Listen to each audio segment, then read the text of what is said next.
Donald Trump. Yeah, Donald Trump. Settle in for this one, folks, because he's just reminded the country who he really is. And this time, even some of his hardcore supporters can't bring themselves to defend him.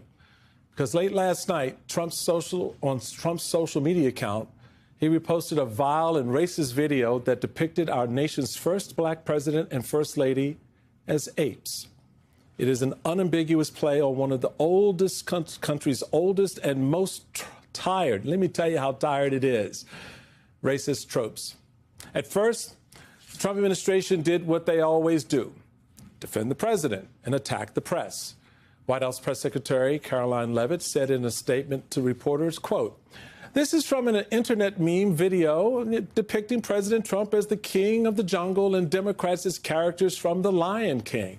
Please stop the fake outrage and report on something today that actually matters to the American public." Quick note for the press secretary, there are no apes in The Lion King. And the backlash to Trump's post was swift and severe, especially from House Democratic leader Hakeem Jeffries. This disgusting video posted by the so-called president was done intentionally. Donald Trump and his vile, racist, and malignant behavior. This guy is an unhinged bottom feeder. President Obama and Michelle Obama are brilliant, caring, and patriotic Americans. They represent the best of this country. It's time for John Thune, Mike Johnson, and Republicans to denounce this serial fraudster who's sitting at 1600 Pennsylvania Avenue pretending to be the President of the United States. But this time, Trump's racism was so overt, it was even too much for some of his own party. We saw multiple Republican lawmakers condemn the post. Some of them even called on Trump to apologize. Here's what Senator Tim Scott posted, quote, "Praying it was fake because it's the most racist thing I've seen out of this White House. The president should remove it," end quote. Praying it was fake? Before this tweet, surely the senator was well aware of the exonerated five, the birther conspiracy, the Muslim ban, shithole countries. All of that fake? I could go on, but so could you.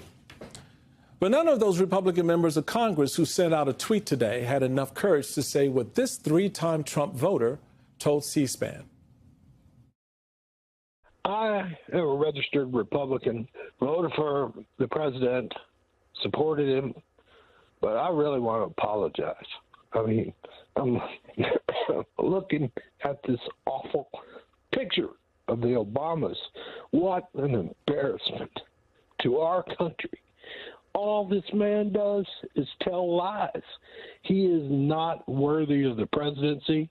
He takes bribes blatantly, and now he's being a racist blatantly.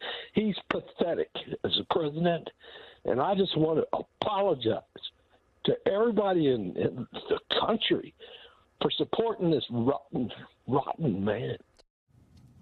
And to note, the president left that racist post up for 12 hours. But then he finally took it down. Then the White House tried to claim that an unnamed staffer was responsible for the post. Now, I don't know what's more insulting, that they thought we would believe that Trump didn't post it, or that they thought we would be comforted by a random staffer posting from the president's social media account at 11:44 p.m. Even Fox News felt the need to press Trump's White House press secretary about the president's response to all of this. It's not just Democrats. There are Republican senators, Pete Ricketts, others saying, look, we understand it was us, but the president should just come out and apologize for it and say, look, this was a mistake. Sorry if it offended anyone. Why not? Well, look, I won't get ahead of the president, Laura, and he may be speaking with the press later today. Okay. She doesn't want to get ahead of the president. Well, moments later, Trump had the opportunity to apologize. And this is what he said. Mr. President, a number of Republicans are calling on you to apologize for that post. Is that something you're going to do? No, I didn't make a mistake.